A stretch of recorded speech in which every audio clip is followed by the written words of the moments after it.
మేము ద్వారకా తిరుమల వెళ్తున్నాము. సాయంత్రం పూట మనసు ప్రశాంతత కోసం వెళ్తున్నాం అన్నమాట. మా ఆయన చూసారా నన్ను వదిలేసి ఎలా వెళ్ళిపోయాడో. మా చిన్నదాన్ని కూడా వదిలేసాడు. పాపం వెనకాల పరిగెట్టుకుంటూ వస్తుంది.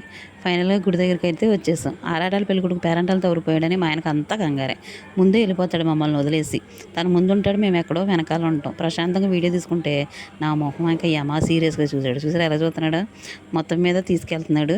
కార్యశుదాసి పాట ఏమైనా ఎత్తారా మేయమాకండి, ఎందుకంటే మా ఆయన చేపట్టుకుని లాక్కి వెళ్తున్నాడు, తీసుకెళ్ళట్లేదు. మా ఆయనకి ఎడం పక్క ఉండాలన్న సంగతి కూడా తెలిసిపోయింది. ఇటు పక్కకి రమ్మన్నాడు. ఎంత ప్రేమో. వీళ్ళిద్దరు దేవుడు గుడికొచ్చి ప్రసాదాల కోసం దెబ్బలాడుకుంటున్నారు. వాళ్ళిద్దరూ చూసారా ప్రసాదాల కోసం ఎలా కొట్టుకుంటున్నారో. మొత్తం మీద ఫైనల్గా వెళ్తున్నారు. గుడి ముందు వీడియో తీయడానికి నాకు కుదరక మా ఆయన లాక్కెళ్ళిపోతుంటే ఉండి ఆగని చెప్పేసి మొత్తం ఒకసారి వీడియో తీసుకున్నా. చాలా ప్రశాంతంగా ఉంది. ఇలాంటి ప్లేసులకి వెళ్తే కాసేపు కూర్చొని మనశ్శాంతిగా దండం పెట్టుకోవాలనిపిస్తుంది. కానీ మా ఆయనతో నాకు అంత అదృష్టం కూడా ఉరుకులు పరుగులే. వెళ్ళేదాకా ఒక హడావుడి, తిరిగి వచ్చేదాకా ఒక హడావుడి.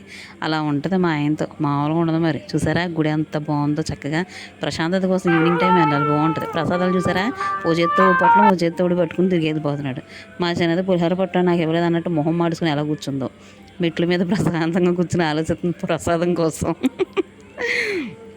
మొత్తం మీద గుడి దర్శనం అయిపోయింది. మనశ్శాంతిగా సంతోషంగా కాసేపు ఉండి చక్కగా తిరిగి వచ్చాం. అమ్మవారి కుంకుళం తల్లి గుడిలోకి నా కూతురు అలాగా నడుచుకుంటూ వస్తుందంటే నా ఇంట్లోకి నా బిడ్డ అలా నడుచుకుంటూ వస్తున్నట్టు లక్ష్మీదేవి లాగా చాలా సంతోషంగా అనిపించింది. ఫైనల్గా ఒక పిక్, ఫ్యామిలీ పిక్. మా పెద్దది స్కూల్లోనే ఉంది, మా చిన్నదాంతో